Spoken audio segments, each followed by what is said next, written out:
اس سے قبل کہ میں اصل موضوع کی طرف آؤں، پیپلز پارٹی کے بانی رکن اور نامور صحافی محترم شیخ مظفر صاحب نے فیس بک پر ایک غمناک خبر سے آگاہ کیا کہ پاکستان پیپلز پارٹی کے ایک قدیم نظریاتی کارکن جناب سید فیضی صاحب، جو ضیاء دور میں جلا وطن ہو کر آسٹریا ویانا میں مقیم ہو چکے تھے، طویل عرصہ بیمار رہنے کے بعد مورخہ 19 دسمبر 2013 کو انتقال فرما گئے۔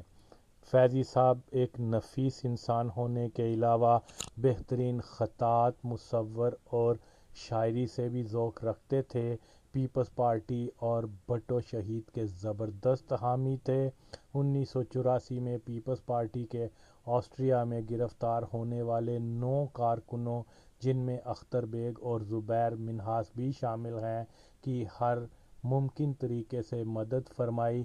اپنے محدود مالی وسائل سے ان پارٹی کارکنوں کی مدد کیا کرتے۔ جیل سے رہا شدہ کارکنوں عمر حیات اور زبیر منہاس کو مدتوں اپنے گھر میں پناہ دی اور آسٹریا میں ان کے قانونی قیام کو ممکن بنانے میں بھی مدد کی۔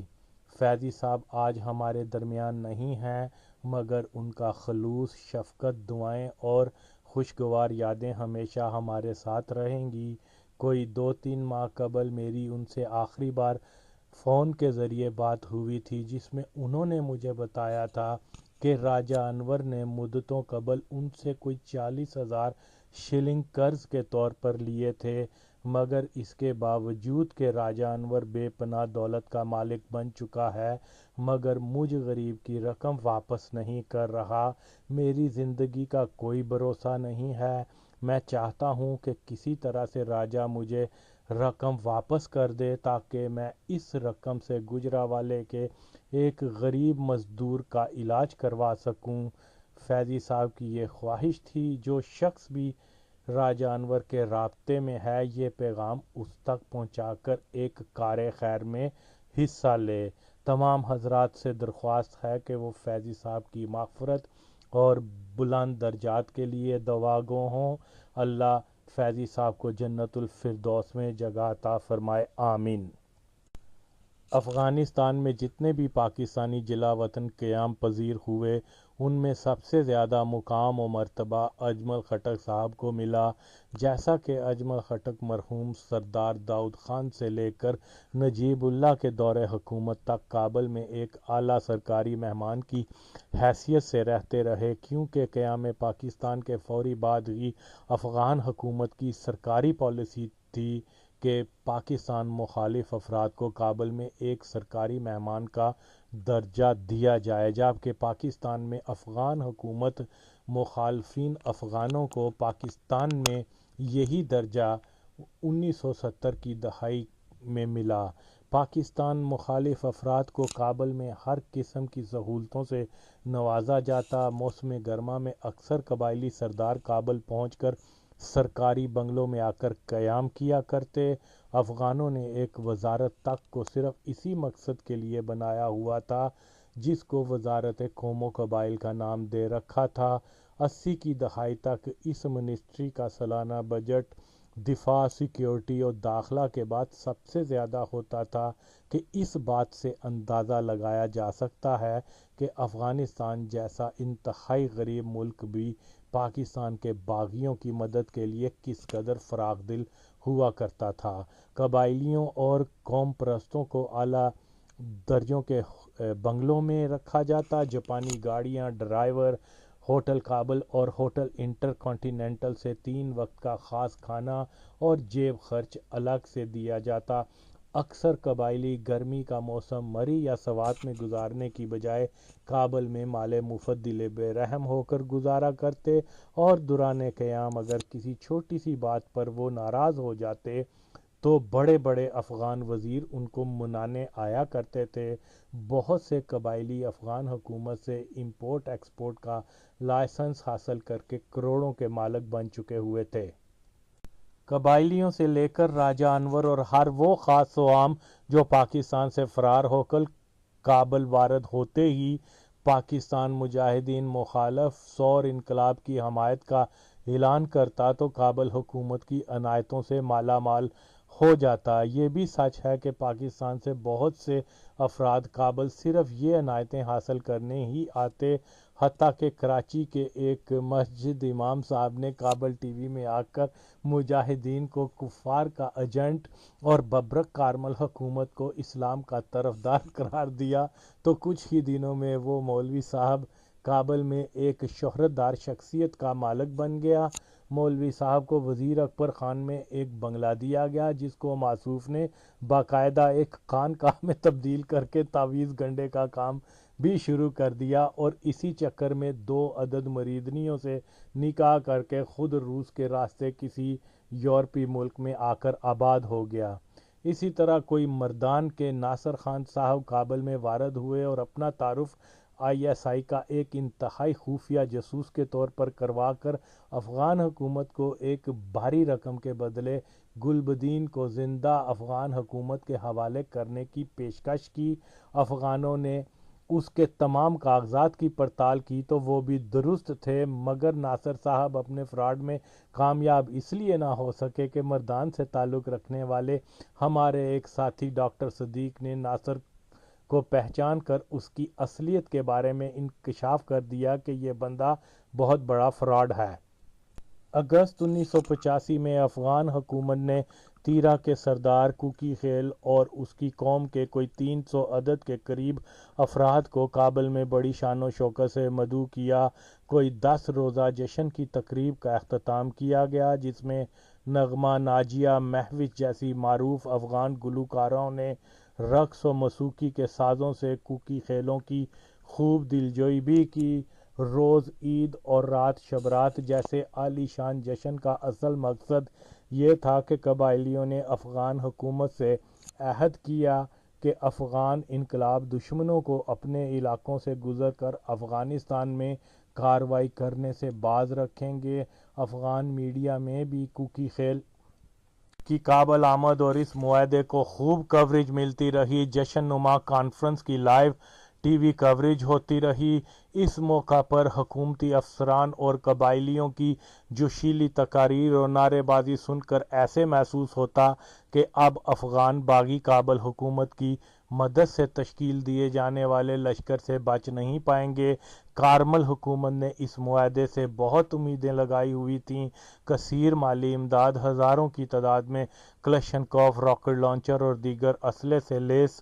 قبائلی جیسے ہی سرحد کے اس پار پہنچے تو ان کا سردار اگلے ہی روز اسلام آباد میں نمودار ہو کر ضیاء سے مل کر افغان مجاہدین کی بھرپور مدد کا عہد کرتے دیکھا گیا۔ اسی طرح سے بہت سے افراد نے افغان حکومت کی اس پاکستان مخالفت کے جنون کی کمزوری سے خوب فائدہ اٹھایا۔ الذوالفقار غالباً پہلی ایسی تنظیم تھی جو نظریاتی طور پر پاکستان وفاق مخالف نہ تھی کہ جس کو کابل میں بیس فراہم کیا گیا۔ اس سے قبل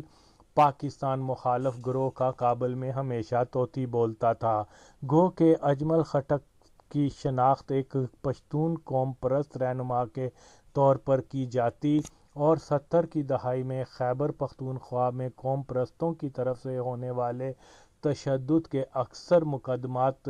خٹک صاحب سے ہی منسوب تھے۔ پاکستان سے فرار ہو کر کابل پہنچنے والے اجمل خٹک کو سردار داؤد خان ایک ملیٹنٹ قوم پرست کے طور پر لے رہا تھا، مگر اجمل خٹک نے آہستہ آہستہ بڑی دانائی سے خود کو ایک پشتو شاعر اور دانشور کے طور پر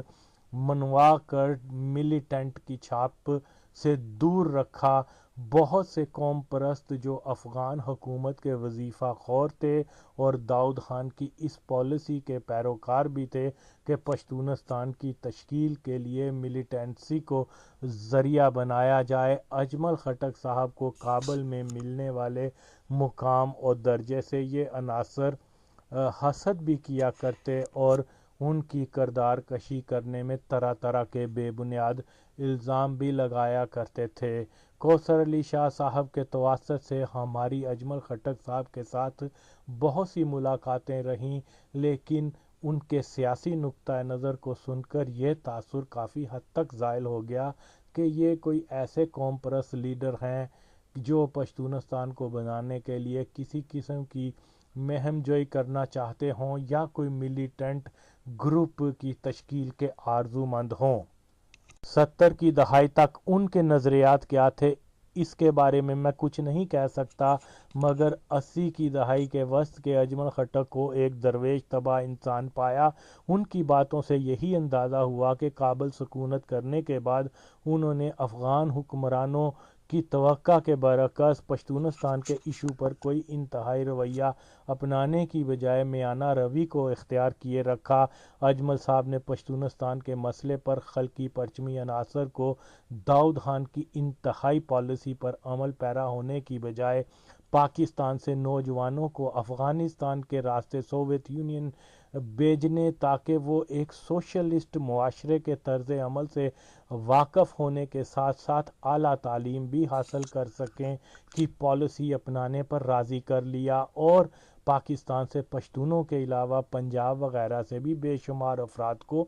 سوویت یونین افغان پاسپورٹ پر بھیجا جاتا رہا، جس کے نتیجے میں ہزاروں نوجوان ڈاکٹر اور انجینئر کی تعلیم سے مفت میں فیض یاب ہوئے، جبکہ پاکستان میں رہتے ہوئے اسی تعلیم کے حصول کے لیے لاکھوں کی رقم ادا کرنی پڑتی۔ اجمل صاحب کی یہ ایک بہت بڑی خدمت ہے جس کا میں گواہ ہوں، اور یقیناً اجمل صاحب کی انتھک محنت سے بہت سے غریب نوجوان اپنا کیریئر بنانے میں کامیاب ہوئے۔ جو افراد اجمل صاحب کے طرز عمل کے مخالف تھے وہ افغان حکمرانوں سے لے کر روسی مشیروں کو ان سے بدظن کرنے کے لیے یہ الزام دیتے رہتے کہ اجمل خٹک 20,000 پاکستانی کی رقم ہر طالب علم سے وصول کر کے اس کو روس روانہ کرتا ہے۔ اجمل خٹک نے پشاور میں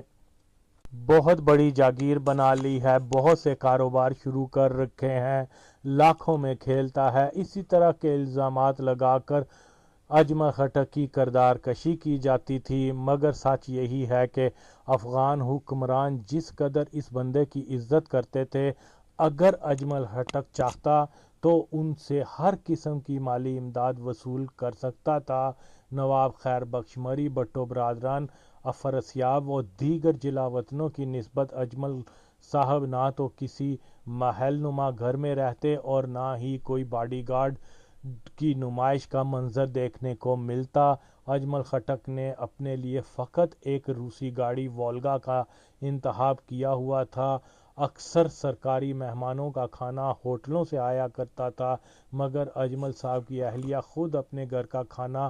کنبے اور مہمانوں کے لیے بھی بنایا کرتیں۔ چند ایک مرتبہ ان کے ہاں کھانے میں شوربے والی دال اور نہایت سادہ غذا کو دیکھ کر میں نے ایک دن اجمل صاحب کو بتایا کہ اب معلوم ہوا کہ افغان ہم پاکستانیوں کو دال خور کیوں کہتے ہیں، جس پر انہوں نے کہا بتاؤ کس لیے ایسا کہتے ہیں، تو میں نے جواب دیا یقیناً افغان آپ کے گھر کا کھانا کھاتے رہے ہوں گے۔ یہ سنتے ہی اجمل صاحب کھل کر ہنسے اور کہنے لگے نہیں، دراصل افغانوں کی عادت ہے کہ وہ جس سے بدظن ہوں اس کو حقارت سے، جیسے پاکستانیوں کو دال خور، روسیوں کو آلو خور، عربوں کو مگرمچھ خور اور ہزارہ لوگوں کو چوہا کھانے والی قوم کہتے ہیں، جبکہ ہندوستان کے باشندے جو اپنے مذہبی تقاض کے باعث دال اور سبزی خور ہیں اور دنیا میں سب سے زیادہ دال خور جانے جاتے ہیں، مگر اس کے باوجود ہندوؤں کو حقارت سے دال خور نہیں کہتے۔ میں نے جو کچھ کابل میں سن رکھا تھا کہ اجمل خٹک نے پاکستان میں بہت سی عالی شان کوٹھیاں بنا رکھی ہیں، بہت سے کاروبار کا مالک ہے، مگر جب میں پاکستان ان سے ملنے گیا تو دریا کے کنارے ایک بوسیدہ سا گھر جس میں انتہائی معمولی قسم کا فرنیچر بہت سلیقے سے رکھا ہوا تھا۔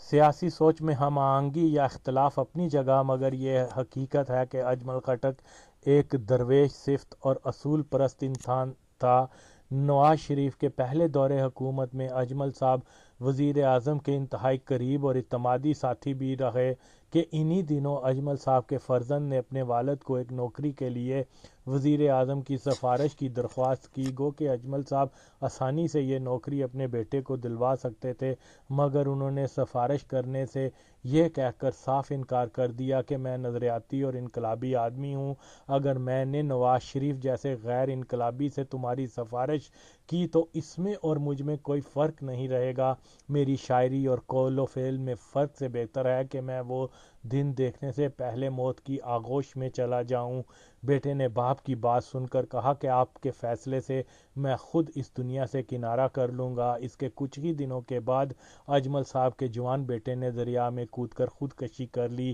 یہ ایک بہت بڑا المیہ ہے کہ اس پختہ کردار کے افراد تیسری دنیا کے کرپٹ نظام میں آگے نہیں آ سکتے۔ اجمل صاحب سے ملاقاتوں سے اسی بات کا اندیہ ملتا ہے کہ 70 کی دہائی میں ان کی پارٹی کی قیادت نہیں چاہتی تھی کہ یہ بندہ پاکستان میں رہ کر پارٹی کا ایک نمایاں لیڈر بن سکے۔ پاکستان کی کم و بیش سبھی سیاسی قیادت کا یہ وتیرہ خاص رہا ہے کہ وہ اپنی ہی پارٹی میں مخلص، قابل و ذہین، بلند کردار افراد کو اس خدشے کے پیش نظر آگے نہیں آنے دیتے کہ کہیں وہ اپنی قابلیت و سیاسی فراست کی بنیاد پر لیڈرشپ کے لیے کوئی چیلنج ہی نہ بن جائے، اور خاص طور پر بے ضمیر غداری کی یہی روش تھی کہ اس نے عام کارکنوں سے لے کر جناب قیوم بٹ، شیخ رشید، ڈاکٹر غلام حسین، مبشر حسین، قیوم نظامی، سردار مظہر، کوثر علی شاہ، آفتاب گل، مسرور احسن، قائم خانی، اختر بیگ، آغا نوید، آصف بٹ جیسے بے شمار پڑھے لکھے، نظریاتی، ہر لحاظ سے مستحق اور اہل افراد کو قصدن نظر انداز کر کے بدر جیسے ضیاء جاسوس، لٹیرے، بدعنوان، جی حضور اور ناہید جیسی جرائم پیشہ بدکارہ بلیک میلر کو پارٹی کا کرتا درتا بنا کر خود نوٹ بنانے میں لگی رہی۔ جس پارٹی میں ایسے افراد کثرت سے موجود ہوں جو حقیقی طور پر پاکستان کے عوام کو بہتر مستقبل فراہم کرنے کے متمنی تھے، جن کا سیاست میں آنے کا ہدف صرف یہی تھا کہ ضیاء کے ظالمانہ نظام کو ختم کر کے عوامی فلاح و بہبود کے نظام کو نافذ کیا جا سکے۔ میں رب کی ذات کو گواہ بنا کر کہہ سکتا ہوں کہ جن لوگوں نے ضیاء دور میں پیپلز پارٹی کو اپنا خون دے کر زندہ رکھا، ان میں سے کسی ایک نے اس احساس سے قربانیاں نہیں دی تھیں کہ کبھی اقتدار میں آ کر ہم مال و دولت بنائیں گے۔ ایسے نایاب افراد کا ہدف اگر مال و دولت ہوتا تو ضیاء سے بہتر پسند اور کیا ہو سکتی تھی۔ میرا دعویٰ ہے کہ اگر پیپلز پارٹی اقتدار میں آنے کے بعد اپنے اصل اثاثے یعنی نظریاتی افراد کو ذمہ داریاں دی ہوتی، بھٹو صاحب کے